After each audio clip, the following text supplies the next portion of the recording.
Welcome back नाजरीन, आप देख रहे हैं स्टार एशिया न्यूज़ की खसूसी ट्रांसमिशन। राहत है रमज़ान, सुकून है रमज़ान, बेशक सुकून है रमज़ान क्योंकि हमारी आंखों की ठंडक है रमज़ान मुबारक। और ये ऐसा महीना, ऐसा खूबसूरत महीना है जिस महीने में हम अल्लाह पाक से लाड कर सकते हैं, लाड उठवा सकते हैं, अल्लाह पाक से अपनी बातें मनवा सकते हैं। वैसे तो उसका दर हमेशा खुला रहता है हमारे लिए कि जब भी मेरा बंदा आएगा मैं उसको अता करूँगा, लेकिन ये ऐसा ख़ास महीना है, ऐसा बबरकत महीना है कि इस महीने में अगर हमें कुछ भी चाहिए और हम अल्लाह पाक से मांगे तो वो हमें अता कर देता है।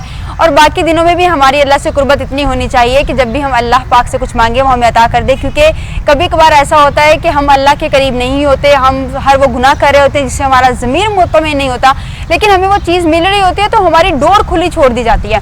अल्लाह पाक कहता है कि इसकी डोर खुली छोड़ दो, देखते हैं ये बंदा कहाँ तक जाता है। और जब वो डोर खींचता है ना तो भी बड़ी तकलीफ होती है, इसलिए कोशिश करें कि उसकी कुर्बत में रहें, क्योंकि अगर वो कुछ अता नहीं भी करेगा तो उसमें भी कोई ना कोई मसलहत ज़रूर होगी। और साथ ही साथ नाजरीन मैं आपसे ये भी कहती चलूँ कि अपने माँ बाप, जो जिनके माँ बाप बूढ़े हैं, उनका ख्याल रखें और माँ की तरफ मुस्कुरा कर देखने से भी हज का सवाब मिलता है। इसलिए जो लोग कहते हैं कि मैंने हज करना है और घर में माँ बाप बूढ़े हैं, उनसे पूछते भी नहीं हैं, तो आपने कौन सा हज करना है, जबकि आप तो हज पास बैठा के बैठे हैं।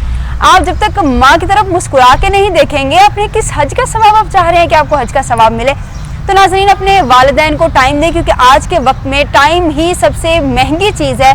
और वालिदैन जब बूढ़े हो जाते हैं तो उनका वो टाइम वापस करें जो उन्होंने आपको दिया है, क्योंकि आप जब छोटे थे तो आपके वालिदैन ओबियसली उनका भी कैरियर था, उनकी भी चीज़ें थी, उनकी भी जॉब्स थी, वो भी हमारी तरह थे, उनकी भी ज़िंदगी एक अपना उनका सर्कल चल रहा था, लेकिन उन्होंने भी अपनी ज़िंदगी से कीमती वक्त हमें दिया है। तो हमें भी चाहिए कि हम जितने मर्जी बिजी हैं, रात का कुछ वक्त जो है वो अपने वालिदैन के साथ बैठ के बातें करें, उनकी सुने, क्योंकि जैसे जैसे वालिदैन बूढ़े हो जाते हैं ना, उनमें एक बच्चा जो है वो बेदार होना शुरू हो जाता है। तो कोशिश करें उस बच्चे के सारे लाड उठा लें, क्योंकि माँ बाप से ही घर में रौनक है। कुछ लोगों को तो माँ बाप से मिलने के लिए कब्रिस्तान जाना पड़ता है, इसलिए कोशिश करें कि मलामत ना हो आपको।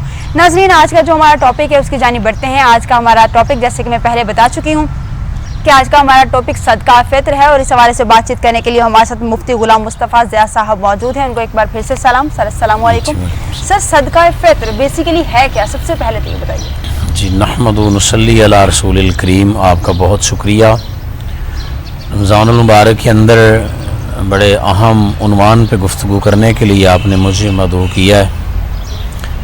असल में नबी करीम सल्लल्लाहु अलैहि वसल्लम की करोड़ अनगिनत और बेशुमार अपनी उम्मत पर मेहरबानियों में से एक मेहरबानी सदका फित्र भी है।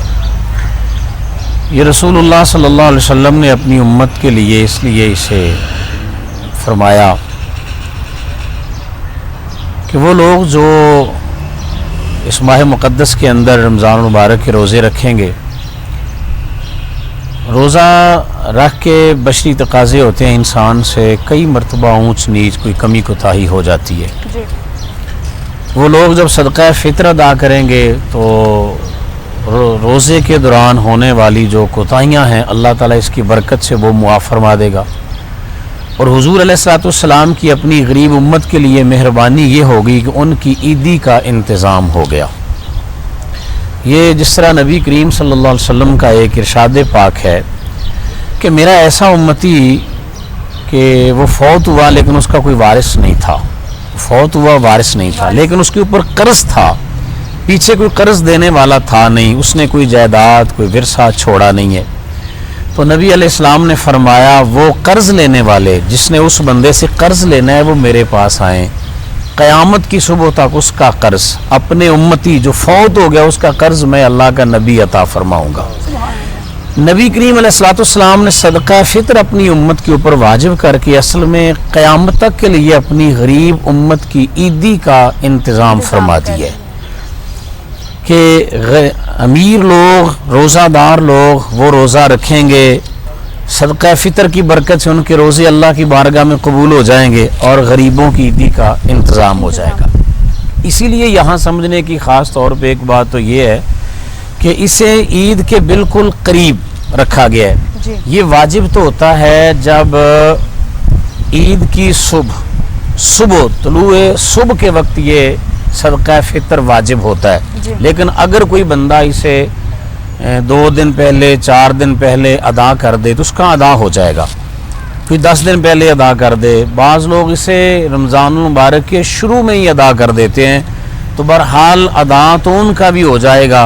وہ ایک دور تھا کہ جب کئی دن لوگ فاقے سے گزارتے، گھروں کے اندر کھانے کو کچھ نہ ہوتا، تو نبی کریم صلی اللہ علیہ وسلم نے ارشاد فرمایا تھا کہ صدقہ فطر سے ہوگا یہ کہ غریب لوگ عید کے دن کم از کم ان کے چولہے کے اندر کوئی ہانڈی پکائی جائے گی، کھانے کا اہتمام ہو جائے گا، غرباء کے بچوں کو عیدی مل جائے گی۔ اب ذرا دور بدل چکا ہے، اب ایسا تو فی زمانہ ہمیں شاید کوئی گھر مشکل نظر آئے کہ جس گھر کے اندر کھانے کو کچھ نہ ہو۔ اللہ تعالیٰ نے مسام رزق کھول دیے، لیکن اب یہ ہے کہ ایک بندے نے روزہ رکھنا ہے، وہ پرہیزگار ہے لیکن اس کے پاس کوئی وسائل ہیں نہیں ہیں، آٹا نہیں ہے، گھی نہیں ہے، یہ چیزیں ہیں۔ بعض لوگ ہیں جنہوں نے اپنے غریب بچوں کے لیے عیدی وغیرہ کا انتظام کرنا ہے، جس طرح بھی 1-2 دن پہلے کی خبر تھی کہ ایک آدمی نے اپنے 4 بچوں کو یا 5 بچوں کو نہر میں پھینک دیا، محض اسی لیے کہ وہ اپنے بچوں کو کپڑے نہیں دے سکتا تھا۔ تو امیر آدمی وہ اگر صدقہ فطر شروع میں دے دے، دوسرے چوتھے پانچویں روزے دے دے گا، وہ صدقہ فطر کی مد میں جتنی زیادہ رقم دے سکتا ہے، اس پہ ہم انشاءاللہ آگے گفتگو کرتے ہیں، اس کی مقدار کیا ہے۔ ابھی تو یہ ہے کہ اس کی افادیت یہ ہے کہ اس غریب آدمی، روزے رکھنے والا روزے رکھ لے گا، جس نے اپنے غریب بچوں کے کپڑے لینے ہیں، جوتے لینے ہیں، وہ لے لے گا تاکہ وہ بچے بھی عید کی خوشیوں میں ہمارے ساتھ شامل ہو سکے۔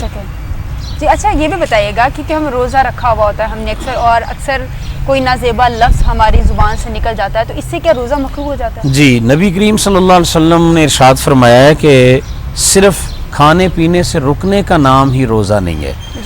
روزہ انسان کی زبان کا بھی ہے، روزہ انسان کے کانوں کا بھی ہے، اس کی آنکھوں کا بھی ہے، تاکہ یہاں تک ہے کہ اگر کوئی شخص گالی بھی دے، کوئی ایسے نازیبا لفظ بولے، روزہ دار سے کسی بندے نے بدتمیزی کی ہے، تو آگے سے وہ ایک لفظ بولے کہ میرا روزہ ہے، میرا روزہ ہے۔ اس سے وہ جو صبر کر رہا ہے اور اس نے لفظ بولا ہے کہ میرا روزہ ہے یا میں روزے سے ہوں، تو اللہ تعالیٰ کی پاک بارگاہ سے اسے بہت بڑا اجر اور ثواب مل رہا ہے۔ دوسری چیز، اگر انسانی تقاضے ہیں، کبھی بندے سے اونچ نیچ ہو بھی جائے تو پھر صدقہ فطر کو اسی لیے رکھا گیا ہے تاکہ اللہ تعالیٰ ان کوتاہیوں کو معاف فرما کے روزے کو اپنی پاک بارگاہ کے اندر قبول فرمائے اور روزہ دار کو اس پہ پورا اجر اور ثواب مل سکے۔ صدقہ فطر اس لیے رکھا گیا ہے تاکہ جو بھی غلطیاں کوتاہیاں روزے سے ہمارے سے ہو جاتی ہیں، اس کے حوالے سے کفارہ اسے کہا جا سکتا ہے کہ کفارہ ادا ہو جائے۔ ناظرین، گفتگو کا سلسلہ جاری رہے گا، لیکن یہاں وقت ہوا ایک شارٹ بریک کا۔ دیکھتے رہیے راحت ہے رمضان۔